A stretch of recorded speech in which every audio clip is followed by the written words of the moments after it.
दोस्तों, लहसुन की फसल अब आखिरी स्टेज मतलब 100 दिन से पार हो चुकी है भैया। अब दो तरफा किसान भाइयों के सामने समस्या आ गई है। एक तरफ उनका दिमाग घूम रहा है कि कहीं रेट डाउन ना हो जाए, दूसरी तरफ जब वो नीचे देखते हैं ना अपनी फसल के अंदर, तो उसका कंद का जो विकास है वो 100 दिन के बाद और दूसरे सालों के अंदर जो साइज़ बन जाता था वो अभी तक नहीं बन पाता था। तो दोस्तों, आज इस वीडियो के अंदर अपन बात करेंगे लहसुन की फसल जब 100 दिन से पार हो जाती है उसके बाद हमें क्या कुछ करना चाहिए जिससे कि हमारा जो कंद का विकास है वो जल्द से जल्द हो सके।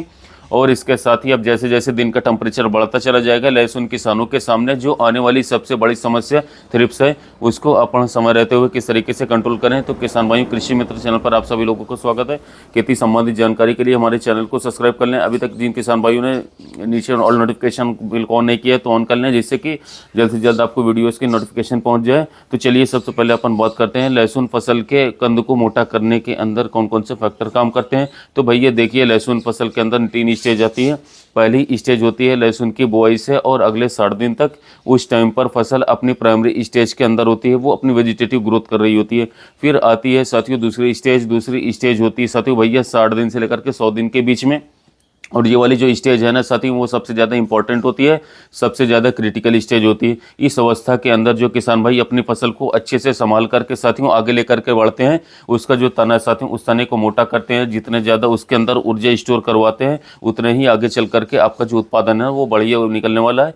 बात की साथियों, आप एक बात का काल कौन कर रख लीजिए, अगर आपको बढ़िया उत्पादन चाहिए लहसुन की फसल से, मतलब अपने कंद का साइज़ आपको बहुत ज़्यादा मोटा चाहिए, उसकी गुणवत्ता शानदार चाहिए, उसका पर्दा मजबूत चाहिए, उसकी शाइनिंग सफ़ेद चाहिए, तो साथियों आपको अपनी लहसुन की फसल को लगातार अभी और कुछ दिन के लिए हरा भरा रखना होगा। जितना दिन आपकी फसल हरी भरी रहेगी उतने ही आपके खेत से उत्पादन है ना वो ज़्यादा निकलने वाला है। अब इस टाइम के ऊपर हमारी फसल के अंदर कौन सी चुनौतियां आने वाली है और ये और बता देता हूँ आप लोगों को। एक तो जैसे ही मौसम के अंदर टेम्परेचर बढ़ेगा तो एक तो आएगी भैया थ्रिप्स को अगर आपने हल्के में ले लिया तो समझ लीजिए आपका उत्पादन बढ़ने की तुलना में घट जाएगा। इसको साथियों बिल्कुल भी आप लोगों को हल्के में नहीं लेना है, इसको आपको शुरुआत में ही कंट्रोल करके चलना है। चाहे आपके खेत में थ्रिप्स आए हो या नहीं हो, आपको एक शेड्यूल के अंदर साथियों स्प्रे करते रहना है। स्प्रे बताऊंगा आप लोगों को कौन से स्प्रे करनी है अपन को। दूसरी जो समस्या किसान भाई के सामने इस टाइम पर आएगी वो आएगी झुलसे की। अगर आपकी फसल इस टाइम के ऊपर, जब आपकी फसल 100 दिन से पार हो चुकी होती है, इस टाइम पर जब आप अपनी फसल को देख रहे हो, आपको ये लग रहा है कि भैया मेरी फसल तो बहुत बढ़िया है, बहुत ताकतवर दिखाई दे रही है, अब की बार तो यार उत्पादन बहुत शानदार निकलने वाला है, और इसी टाइम पर अगर आपकी फसल के अंदर झुलसा जैसी बीमारी आ गई, जो भी साथियों आपने उत्पादन सोच रखा है ना उससे साथियों बिल्कुल जस्ट आधा हो जाएगा। साथियों झुलसा इतनी खतरनाक बीमारी है, अब हमारी फसल को साथियों थ्रिप्स और झुलसे से बचाना है। अब इन दोनों को बचाने के लिए मैं पहले बता देता हूँ आप लोगों को इनके अंदर कौन सी स्प्रे करनी है, फिर इसके बाद मैं बताऊँगा भैया आप लोगों को एक वो स्प्रे जिससे आपका कंद का जो विकास है ना मात्र 10 दिन में, अभी जो कंद इस टाइम के ऊपर बन रहा है उससे 2 गुना हो जाएगा साथियों।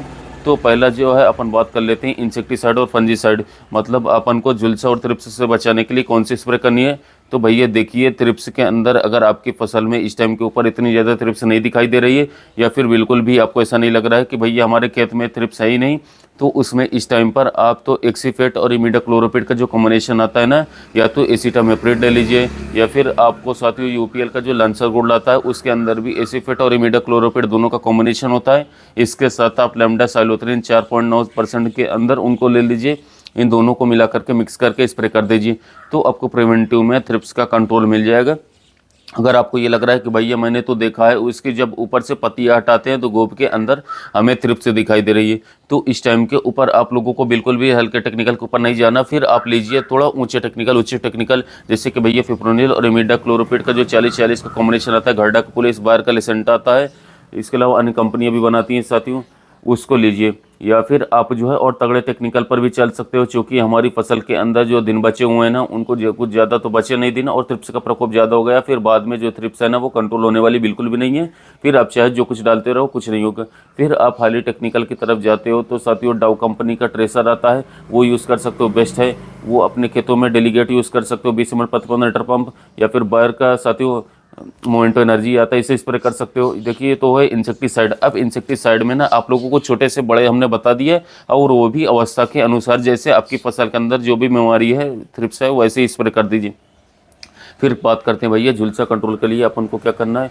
अगर आप पहले से स्टैंडर्ड फंगिसाइड यूज़ करते आ रहे हो अपनी फसल के अंदर, चूँकि आपकी बार बहुत ज़्यादा पीलापन की शिकायत थी, बहुत ज़्यादा फंगस जनित बीमारियों की शिकायत थी मौसम की वजह से, तो साथियों अधिकतर खेतों के अंदर हमने पहले से ही बताया था भैया आप स्टैंडर्ड फंगिसाइड जैसे कि बायर की नेटियो आता है, एमिस्टर टॉप आता है, कस्टोडियो आता है या फिर गैजियो का आता है, बहुत से बड़े बड़े टेक्निकल आते हैं जिनके अंदर ट्राइजोल ग्रुप के फंगिसाइड आते हैं, वो स्प्रे करो। तो साथियों अगर आपने इससे पहले जैसे कि आपने बायर का नेटियो स्प्रे किया तो आप एमिस्टर टॉप इस बार कर दीजिए। अगर आप पहले एमिस्टर टॉप कर चुके हो तो कस्टोडियो कर दीजिए। कस्टोडियो कर चुके हो तो साथियों मिराडोर कर दीजिए। तो बात हो गई इंसेक्टिसाइड और फंगिसाइड की। अब स्प्रे करने से पहले मैं आपको एक बात और बता देता हूँ भैया, अक्सर किसान भाइयों को स्प्रे के बढ़िया रिजल्ट नहीं मिल पाते हैं। वो बढ़िया स्टैंडर्ड फंगिसाइड इंसेक्टिसाइड यूज तो कर लेता अपनी फसल के अंदर, लेकिन उनको पूरे रिजल्ट बिल्कुल नहीं मिल पाते हैं। तो वो क्यों नहीं मिल पाते हैं? देखिए दोस्तों, अभी जो हमारी फसल थर्ड स्टेज के अंदर पहुंच चुकी है, 100 दिन से पार हो चुकी है। तो जहां पर पहले हम 5 स्प्रेयर पंप बना रहे थे अपनी फसल में स्प्रे करते वक्त, अभी जब हमारी फसल बड़ी हो चुकी है खेत के अंदर साथियों, वो आपस में फंस चुकी है, सघन हो चुकी है, तो हमें जस्ट डबल पानी लेना है, जस्ट डबल जो इंसेक्टिसाइड की डोज थी वो ले लेनी है। जैसे कि साथियों 5 पंप हम पहले कर रहे थे, तो अब 8 से 10 पंप कीजिए, तब जाकर के जो थ्रिप्स जैसी बीमारी है उसको आप कंट्रोल कर पाओगे, झुलसा जैसी जो फंगस जनित बीमारी है उसको कंट्रोल कर पाओगे। इसके अलावा साथियों भैया आप लोगों को जो सिलिकॉन बेस्ड चिपको स्टिकर आते हैं उनको जरूर साथियों लहसुन या प्याज की फसल के अंदर मिलाना है, अगर आप लोगों को बढ़िया रिजल्ट लेना है तो। इसके अलावा स्प्रे करते वक्त आप लोगों को ये भी ध्यान रखना है कि भैया हम स्प्रे जब करें तो हमारी फसल के अंदर एक तो ओस नहीं होनी चाहिए। कोशिश कीजिए कि आप दोपहर के बाद अपनी फसल में स्प्रे कीजिए। इसके अलावा स्प्रे करते वक्त आप ये भी सुनिश्चित कर लीजिए कि ज़मीन के अंदर पर्याप्त मात्रा में नमी हो। ये सभी सावधानियां रख करके अगर आप अपने खेतों में स्प्रे करोगे तो साथियों आपको बढ़िया रिजल्ट मिलेंगे, चाहे वो इंसेक्टिसाइड हो, फंजीसाइड हो, एनपीके हो, कोई भी टॉनिक्स हो या फिर कोई भी माइक्रोन्यूट्रिएंट्स हो। फिर बात करते हैं भैया कंद के साइज़ को मोटा करने के लिए हमें क्या करना चाहिए। हमें जो खाद देने हैं वो नीचे से देने हैं या फिर ऊपर से फॉलियर स्प्रे में देने हैं। तो भैया देखिए कंद वर्गीय फसल के अंदर जो कंद होते हैं ना, उसके साइज़ को इंक्रीज़ करने में, उसके साइज़ को मोटा करने के अंदर साथियों सबसे बड़ा जो योगदान होता है वो होता है पोटाश का।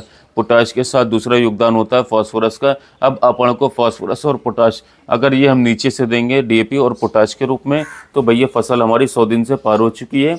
वो जब तक काम करेगी तब तक तो थोड़ा लेट हो चुका होगा, रिजल्ट नहीं मिलेगा, तो इस टाइम के ऊपर अपन को फॉलियर स्प्रे लेना है। अब की बार जब हमारी फसल के अंदर पीलापन वाली समस्या बहुत ज़्यादा थी और 100 दिन तक भी हमारी फसल की जो तने हैं वो अच्छे से मोटा नहीं हो पाया है, और इसके साथ साथ बीमारियों से हमारी फसल लगातार जूझी है, स्ट्रेस के अंदर रही, तनाव के अंदर रही है। तो भैया अब की बार विशेषकर इस मौसम के अंदर आप लोगों को एनपीके 0-34 का स्प्रे करना चाहिए। 0050 का स्प्रे साथियों अगर आप करेंगे तो जब आपकी फसल पक कर के तैयार हो जाए साथियों, उससे केवल 10-12 दिन पहले करें।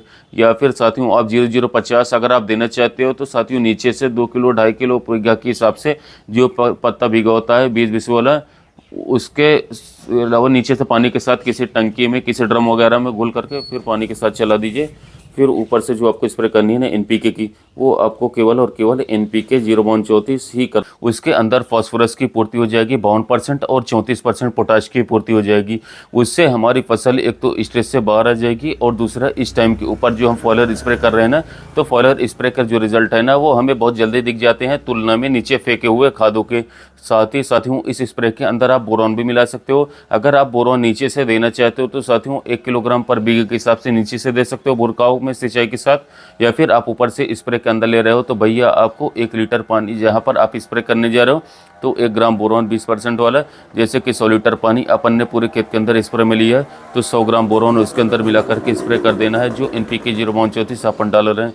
फिर बात आती है भैया, बहुत से किसान भाइयों के हमारे पास कमेंट अभी आ रहे हैं कि 100 दिन बाद अगर हम कैल्शियम नाइट्रेट खाद डालें तो क्या उससे हमारे कंद का विकास होगा, कंद का साइज़ बढ़ेगा या नहीं बढ़ेगा।